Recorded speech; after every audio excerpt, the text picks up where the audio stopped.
Thank you. Joining me now, former press secretary for the Obama 2012 campaign, Ben LaBolt, and Bernie Sanders supporter Jonathan Tasini. He's the author of The Essential Bernie Sanders and His Vision for America. Jonathan, let me start with you. As you heard in Joe's piece, the NRA tweeted Senator Sanders was spot on about guns at last night's debate. I'm assuming that is an unwanted endorsement for the senator.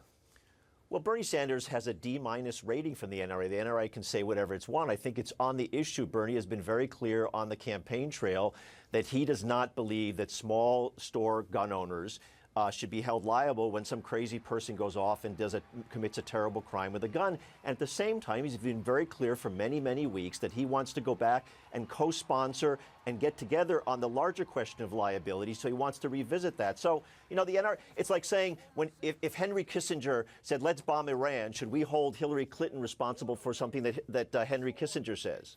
Well, I think he tried to do that at one point, tying Kissinger to Hillary Clinton. But be that as it may, Ben, let me ask you. So Secretary Clinton said last night that Senator Sanders voted against the bailout for the auto industry. Obviously, that's a powerful thing to accuse him of doing in Michigan. But just to be technical here, Sanders voted for the $15 billion package to rescue Chrysler and GM, but only when it was tied in with the big bank bailout did he vote against it. So doesn't he have a case to make when he says it's kind of misleading to suggest he was against the auto bailout? Well, Sanders is always into the symbolic vote. And don't take it from me, take it from Michigan Senator Stabenow, who said the only way to get that funding through would be to do it within the TARP legislation. Senator Sanders voted against that. It seems like he's campaigning more on the side of Mitt Romney, who said let Detroit go bankrupt, than the president when it came to rescuing the auto industry. Go ahead, Jonathan.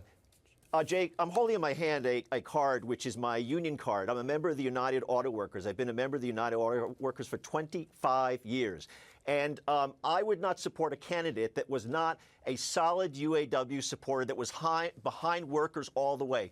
Bernie Sanders was for the auto bailout, and the way you described it was actually correct. And the Washington Post essentially called the Clinton campaign a liar, or at least misrepresenting, saying it seems like she's even willing to take the gamble that fact checkers may call her out for her tactics Sunday, but that voters won't. And the reason they're making this emphasis, Jake, is because she has supported bad trade agreements, NAFTA and all those trade agreements that have destroyed the lives of working people, auto workers in Michigan, Ohio, for many, many years. That's really the Achilles heel. And let's debate those trade issues. Those are the things that have hurt middle-class Americans, working Americans in Ohio, and particularly auto workers. Let me ask you something, Ben, because the Clinton campaign itself is making a thing out of Bernie Sanders saying, excuse me, I'm talking. Is there an unfair thing going on here when it comes to gender that is actually hurting Bernie Sanders? If he had said that to a male candidate, would anybody be saying, oh, how rude? I think what's interesting about last night is Secretary Clinton got under Bernie Sanders' skin. Clearly true. He's not good when he gets attacked. And presidents take heat every single day. And one of the things that the electorate judges you on is how you can handle that pressure. And Bernie Sanders doesn't handle it well. He doesn't respond quickly. He talked over her. He got annoyed. He didn't look like a diplomat on stage last night. I think that was voters' takeaway. Well, go ahead, John. I just want to say quickly, I think anybody who looks at the table, well, first of all, let's step back. Maybe Ben and I can agree on one thing, that we're a whole lot better at the debate than the Republicans. And let's embrace that thing that we can unite on. I'll agree with you on that, Jonathan. We don't talk about some of the nonsense that they talk about. I do think that there was a testiness there, but frankly, Hillary Clinton was interrupting Bernie, and he was trying to get an answer in. So they went back and forth. And frankly, honestly, it's one reason that I like the town forums that CNN has held over the last several weeks. I think it fits better where each candidate can actually explain their positions and get questions from the voters. In that scenario, there's naturally going to be a little bit back and forth. But I think we're making a little bit too much of it personally. John, I just want to buttonhole something. Somebody told me that it's unfair that people are holding Bernie Sanders responsible for his story about the ghetto and white people and race because he was actually quoting or paraphrasing what somebody told him. Is that your understanding as well?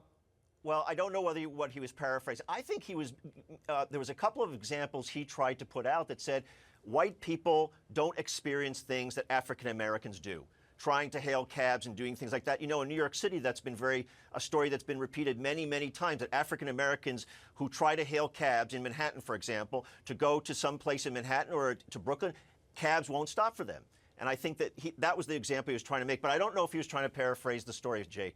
All right. Jonathan Tasini, Ben LaBolt, thanks to both of you. Really appreciate it.